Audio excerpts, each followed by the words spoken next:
Olá, amigos. Sejam bem-vindos ao estudo do Evangelho. Vamos conectar-nos com a espiritualidade, com Deus, o nosso Criador, e com o Mestre Jesus, que é o nosso irmão mais velho, num momento de muita paz, harmonia e muito amor fraterno. Não se esqueça de se inscrever neste canal, de dar um gostei e de partilhar este vídeo. Se quiser, também pode deixar os seus comentários em baixo. Vamos então dar início ao nosso trabalho, convidando todos a ligarem-se em pensamento com a espiritualidade, pensando em Jesus ou em Deus. Vamos então fazer a prece de abertura. Pedimos a Deus permissão para que os benfeitores nos acompanhem no trabalho de hoje, que instruam e iluminem a todos aqueles que irão participar neste estudo do Evangelho. Que a vibração do Mestre Jesus possa ser sentida no coração de todos. Agradecemos a Deus e ao Mestre Jesus por mais esta oportunidade. Que assim seja.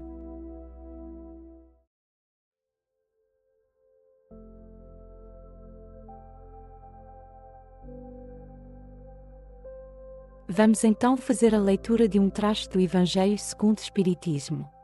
Escolhemos o capítulo 16. Servir a Deus e a Mammon. Instruções dos Espíritos. Desprendimento dos bens terrenos. La Cordière. Constantine, 1863. Venho, meus irmãos, meus amigos, trazer-vos o meu óbolo, a fim de vos ajudar a avançar com desassombro pela senda do aperfeiçoamento em que entrastes. Nós nos devemos uns aos outros. A regeneração só será possível mediante a união sincera e fraternal entre os espíritos e os encarnados. O amor aos bens terrenos é um dos mais fortes entraves ao vosso adiantamento moral e espiritual. Pelo apego à posse de tais bens, destruís as vossas faculdades de amar, ao aplicá-las, todas, às coisas materiais. Sede sinceros, a riqueza proporciona uma felicidade sem mescla? Quando vossos cofres estão cheios, não há sempre um vazio no vosso coração? No fundo dessa cesta de flores não há sempre um réptil a ocultar-se? Compreendo a satisfação, bem justa, aliás, que experimenta o homem, que por meio de trabalho honrado e assíduo, ganhou uma fortuna. Mas, dessa satisfação, muito natural e que Deus aprova, há um apego que absorve todos os outros sentimentos e paralisa os impulsos do coração, vai grande distância. Tão grande quanto a que separa a prodigalidade excessiva da sórdida avareza, dois vícios entre os quais Deus colocou a caridade, santa e salutar virtude que ensina o rico a dar sem ostentação, para que o pobre receba sem baixeza. Quer a fortuna vos tenha vindo da vossa família, quer a tenhais ganho com o vosso trabalho, há uma coisa que não deveis esquecer jamais: é que tudo vem de Deus, tudo retorna a Deus. Nada vos pertence na terra, nem mesmo o vosso pobre corpo. A morte vos despoja dele, como de todos os bens materiais. Sois depositários, e não proprietários, não vos iludais. Deus vos emprestou, tendes que lhe restituir, e ele vos empresta com a condição de que o supérfluo, pelo menos, reverte em favor dos que não têm sequer o necessário. Um dos vossos amigos vos empresta certa quantia. Por pouco honesto que sejais, fazeis questão de restituí-la escrupulosamente e lhe ficais agradecido. Pois bem, essa é a posição de todo homem rico. Deus é o amigo celestial, que lhe emprestou a riqueza. Ele não pede para si mais do que o amor e o reconhecimento do rico, exigindo deste, porém, que por sua vez dê aos pobres, visto que são seus filhos, tanto quanto ele. Os bens que Deus vos confiou despertam nos vossos corações ardente e desvairada cobiça. Já pensastes, quando vos apegais imoderadamente a uma riqueza perecível e passageira como vós mesmos, que um dia tereis de prestar contas ao Senhor daquilo que vos veio dele? Esqueceis que, pela riqueza, vos revestistes do caráter sagrado de ministros da caridade na terra, para serdes os seus dispensadores inteligentes. Quando usais somente em vosso proveito aquilo que vos foi confiado, que sois, senão depositários infiéis, que resulta desse esquecimento voluntário dos vossos deveres. A morte, inflexível, inexorável, rasga o vão sob o qual vos ocultáveis e vos força a prestar contas ao amigo que vos favorecera e que nesse momento enverga diante de vós a toga do juiz. É em vão que procurais iludir-vos na terra, colorindo com o nome de virtude o que muitas vezes não passa de egoísmo. Em vão chamais economia e previdência ao que é apenas cupidez e avareza, ou generosidade ao que não passa de prodigalidade em proveito vosso. Um pai de família, por exemplo, se abstém de praticar a caridade, economizando, amontoando ouro, para, diz ele, deixar aos filhos a maior soma possível de bens e evitar que caiam na miséria. É muito justo e paternal, convenho, e ninguém pode censurar, mas será esse o único motivo que o guia? Não será muitas vezes um compromisso com a consciência, para justificar, aos seus próprios olhos e aos olhos do mundo, seu apego pessoal aos bens terrenos?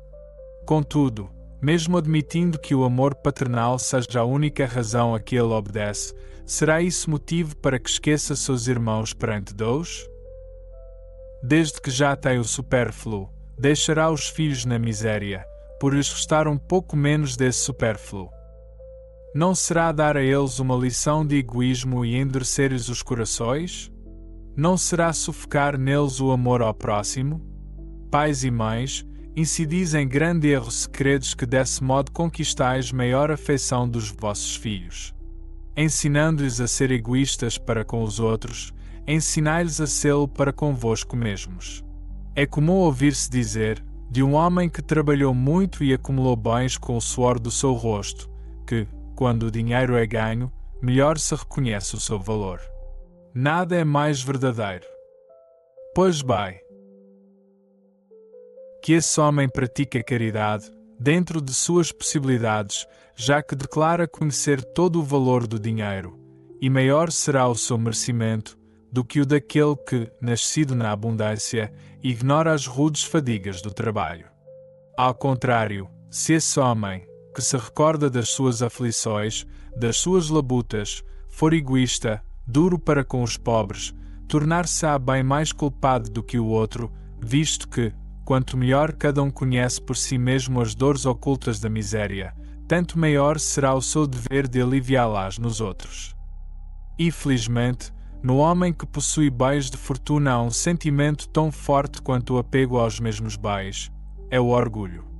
Não é raro ver-se o novo rico atordoar o infeliz que implora a sua assistência, com a narrativa de seus trabalhos e de suas habilidades, em vez de ajudá-lo, e acabar dizendo, faça o que eu fiz.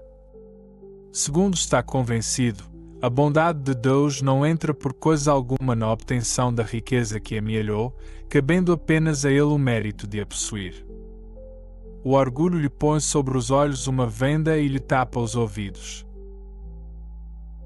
Apesar de toda a sua inteligência e de toda a sua aptidão, não compreende que, com uma só palavra, Deus o pode lançar por terra.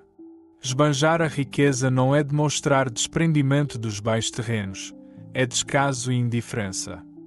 Como depositário desses bens, o homem não tem o direito de os dilapidar, nem de os confiscar em seu proveito. Prodigalidade não é generosidade, é, muitas vezes, uma forma de egoísmo. Alguém que esbeja mancheias o ouro de que disponha, para satisfazer a uma fantasia, talvez não dê um centavo para prestar um serviço. O desapego aos bens terrenos consiste em apreciar a riqueza no seu justo valor, em saber servir-se dela em benefício dos outros, e não apenas em benefício próprio, em não sacrificar por ela os interesses da vida futura, em perdê-la sem murmurar, caso apraze a Deus retirá-la. Se por efeito de reveses imprevistos, vos tornardes qual Jó, dizei como ele, Senhor, tu nos deste, tu nos tiraste. Seja feita a tua vontade. Eis aí o verdadeiro desprendimento. Sede, antes de tudo, submissos. Confiai naquele que, tendo-vos dado e tirado, pode novamente restituir o que vos tirou. Resiste com coragem ao abatimento, ao desespero, que vos paralisam as forças. Quando Deus vos desferir um golpe, jamais esqueçais que ao lado da mais rude prova, Ele sempre coloca uma consolação. Ponderai, sobretudo, que há bens infinitamente mais preciosos do que os da terra, e essa ideia vos ajudará a desprender-vos destes últimos. O pouco apreço que se liga a uma coisa torna menos sensível a sua perda. O homem que se apega aos bens terrenos é como a criança, que só vê o momento presente. O que deles se desprende é como o adulto que vê as coisas mais importantes, por compreender estas palavras proféticas do Salvador: o meu reino não é deste mundo. O Senhor não ordena a ninguém que se despoje do que possua, condenando-o, assim, a uma mendicidade voluntária, porquanto, quem assim agisse, tornar-se-ia uma carga para a sociedade. Proceder desse modo seria compreender mal o desprendimento dos bens terrenos, um egoísmo de outro género, porque seria o indivíduo eximir-se da responsabilidade que a riqueza faz pesar sobre aquele que a possui. Deus a concede a quem vai a prover, a fim de que seja administrada em proveito de todos. O rico tem, pois, uma missão que ele pode embelezar e tornar proveitosa a si mesmo. Rejeitar a riqueza, quando Deus vos-la dá, é renunciar aos benefícios do bem que se pode fazer, administrando-a com sabedoria. Saber passar sem ela quando não a tem, saber empregá-la utilmente quando a possui, saber sacrificá-la quando necessário, é agir de acordo com os desígnios do Senhor.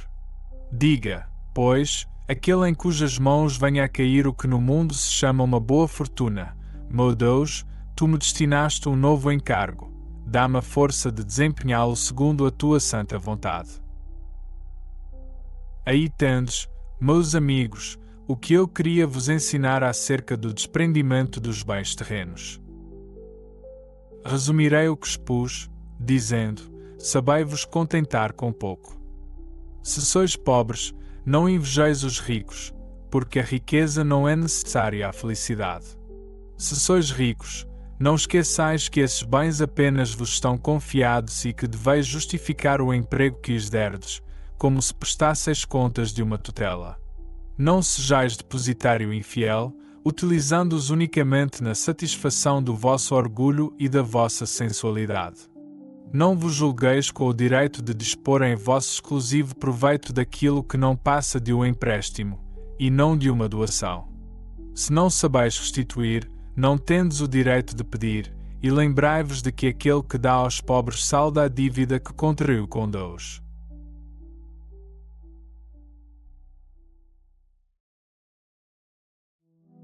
O Evangelho de hoje tem como tema o desprendimento dos bens terrenos.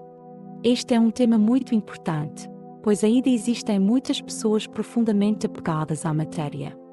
Precisamos compreender que tudo o que temos é emprestado por Deus. Todos nós estamos a caminhar numa longa jornada evolutiva, rumo à perfeição espiritual. Ao longo dessa caminhada, passamos por diversas fases, podendo ser muito pobres ou muito ricos, conforme a necessidade da nossa evolução. Deus, na sua sabedoria infinita, concede a cada um aquilo que lhe é necessário. Por isso, aquele que possui bens deve ter consciência de que tudo lhe foi confiado temporariamente, com o propósito de fazer bom uso para si e para o próximo. Quando alguém utiliza os recursos materiais de forma indevida, pode estar a prejudicar não só os outros, mas também a si próprio. Todos estamos sujeitos à lei de causa e efeito. Se errarmos, teremos de reparar, seja por meio da expiação ou através de provas que o Espírito escolhe para evoluir. Essas situações são oportunidades de crescimento. Ao refletirmos sobre o texto do Evangelho segundo o Espiritismo, percebemos que todos recebemos o que merecemos e que não devemos ser depositários infiéis. Devemos utilizar os recursos com responsabilidade, evitando o desperdício e a busca egoísta por prazeres passageiros. Deus, da mesma forma que concede, também pode retirar, como o texto ensina, ao alertar que pais que acumulam riqueza para os filhos, podem de um momento para o outro, ver tudo perdido, se Deus assim o permitir. Portanto, não devemos apegar-nos aos bens materiais. O mais importante é o uso que fazemos do que temos. Se temos pouco, devemos continuar a esforçar-nos com confiança. Não podemos cruzar os braços à espera de milagres, mas sim agir com resignação e fé perante as dificuldades. A verdadeira felicidade não está na riqueza. Ela reside em valores mais elevados, que não são materiais. É necessário libertar-nos das ilusões da matéria para alcançarmos essa felicidade. Sejam ricos ou pobres, todos estamos aqui para ajudar-nos aos outros. Os Espíritos indicam que este é o caminho para o progresso. Usar bem o que recebemos, ajudar o próximo, manter a serenidade diante de dificuldades financeiras, tudo isso é sinal de desapego verdadeiro. O dinheiro, a casa, o carro, a roupa e até mesmo o nosso corpo físico são instrumentos passageiros. Precisamos cuidar deles, sim, mas sem apego. Compreendendo que a vida material é apenas uma etapa. Se Deus nos confia algum bem ou fortuna, não devemos rejeitá-lo.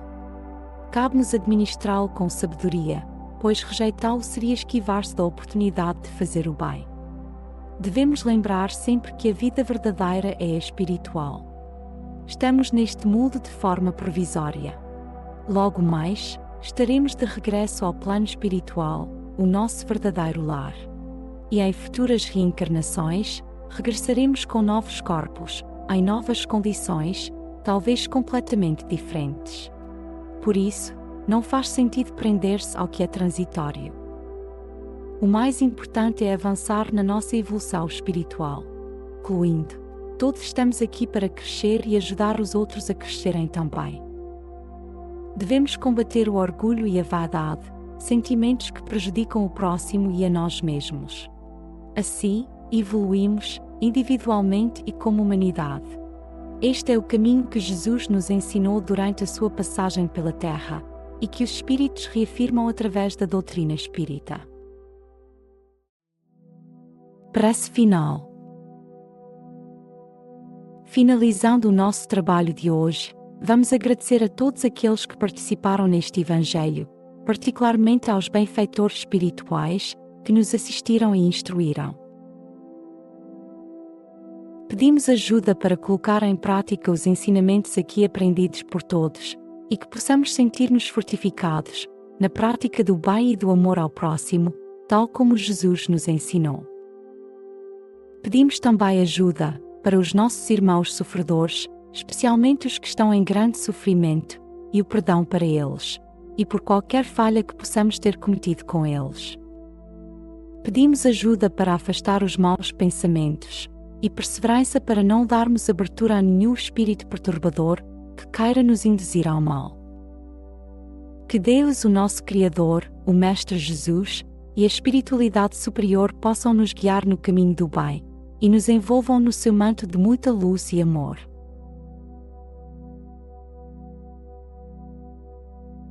Terminado o estudo do Evangelho de hoje, agradecemos por ter assistido a este conteúdo. Não se esqueça de partilhar e dar um gostei a este vídeo. A maior caridade que podemos fazer pela doutrina espírita é a sua divulgação. Assim, daremos a oportunidade para os outros conhecerem também a doutrina espírita. Muito obrigado, meus amigos, e até a próxima.